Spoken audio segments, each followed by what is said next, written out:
નમસ્કાર મિત્રો।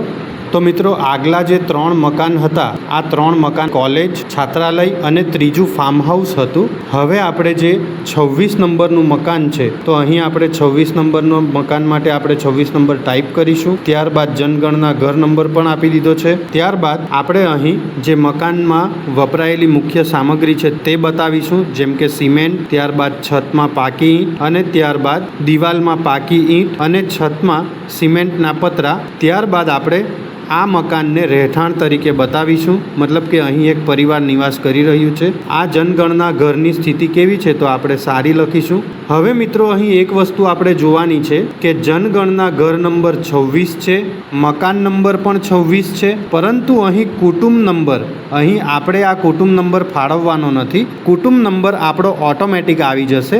આગળ જે 3-4 મકાન હતા આપણા ખાલી ગયા છે, જેમાં કોઈ રહેતું ન હતું, તો તેના માટે આપણે અહીં કુટુંબ નંબર અને જનગણના ઘર નંબર અલગ અલગ થશે, કારણ કે આપણે આગળ 3 થી 4 ઘરને ખાલી બતાવ્યા છે, કારણ કે દુકાન હતી, એક કોલેજ હતી, એક છાત્રાલય હતું અને એક ફાર્મ હાઉસ હતું। તો આ 4 મકાનમાં એક પણ કુટુંબ નિવાસ નથી કરી રહ્યું, તેના માટે આપણો જનગણના ઘર નંબર 26 આવે છે, પરંતુ અહીં કુટુંબ નંબર 22 આવશે। તો આપણે આ કુટુંબ નંબરની ચિંતા કરવાની નથી, ફક્ત આપણે નોંધ કરી લેવાની છે કે 26 નંબરના જનગણના ઘરમાં આપણા 22 નંબરનું કુટુંબ અત્યારે વસવાટ કરી રહ્યું છે અને આપણા જે કુટુંબની માહિતી હોય તે હવે આપણે અહીં એડ કરી દઈશું। દાખલા તરીકે આ કુટુંબમાં રહેતા વ્યક્તિઓની સંખ્યા 4 છે, મુખ્ય વ્યક્તિનું નામ આપણે એડ કરી દઈશું અને જે ડેટા આપણે ભરવાનો છે તે આખો ડેટા આપણે અહીં એડ કરી દઈશું।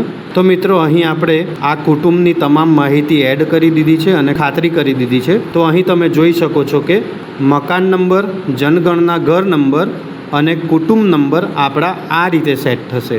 So friends, thank you very much.